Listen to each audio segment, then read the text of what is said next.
Salam sejahtera dan bertemu kembali di channel saya BP Jaya. Okey, hari ini saya nak kongsikan sedikit informasi berkaitan anak warga asing yang dilahirkan di Malaysia. Okey, sebelum kita ke info, seperti biasa jangan lupa subscribe, share dan like video ini.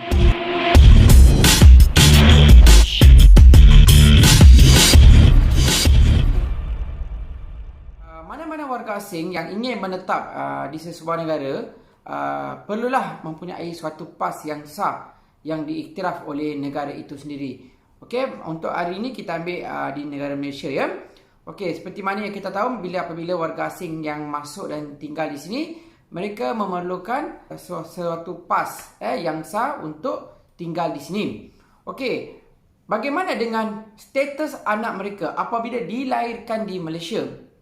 Okey, terdapat kes-kes di mana warga negara asing ni melahirkan anak di Malaysia, selepas tu dia tak tahu nak buat apa dengan anak itu dari segi urusan dokumentasi.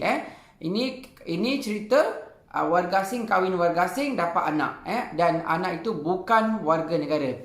Okey, apabila seseorang warga asing melahirkan anak, kamu perlu mendaftarkan kelahiran itu di Jabatan Pendaftaran Negara Setelah itu JPN akan mengeluarkan sijil kelahiran kepada anak kamu. Okey, sijil kelahiran itu bukan bermakna anak kamu tu terus jadi orang Malaysia. Tidak Sijil kelahiran itu adalah satu dokumen yang didaftarkan anak tu dilahirkan di mana, pada bila, pukul berapa. Itu adalah daftar kelahiran saja. Okey, status anak tu akan dicatatkan dalam surat beranak itu sendiri, sama ada warga negara atau bukan warga negara. Okey, untuk hari ini kita ambil kategori bukan warga negara. Okey, apabila seseorang itu dah melahirkan anak itu bukan warga negara, apa yang perlu ibu bapa mereka lakukan? Seperti biasa, nombor satu adalah membawa anak itu sendiri ke pejabat immigration bahagian penguatkuasa untuk uruskan anak itu. Okey, apa yang perlu dibawa dokumen semasa ke Jabatan Immigration adalah, nombor satu adalah sijil kelahiran anak itu. Selepas itu dokumen perjalanan anak itu. Okey, lepas anak itu lahir dah dapat sijil, pergi kedutaan dulu dapatkan dokumen perjalanan. Okey, sama ada kalau anak kamu tu warga negara Indonesia, pergi ke kedutaan Indonesia.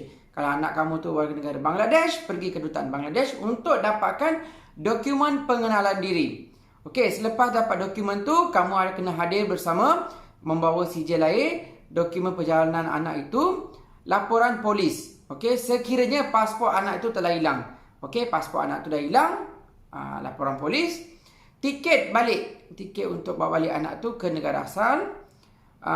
Selepas itu dokumen tambahan ibu bapa ada bersama anak, pasport ibu atau bapa, sijil perkahwinan ibu bapa, sijil perakuan kewarganegaraan daripada kedutaan. Kedutaan akan keluarkan surat mengesahkan ini adalah anak ini dan mengesahkan warga negara anak itu adalah warga negara apa.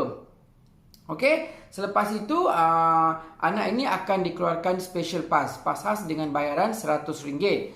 Okey, selepas dapat special pass, kamu kena bawa balik anak itu ke negara kamu. Okey, bukannya bawa balik dengan menggunakan surat beranak, bukannya membawa balik menggunakan pasport kosong, tak ada apa. Okey, mesti melaporkan diri di bahagian penguatkuasa immigration untuk mendapatkan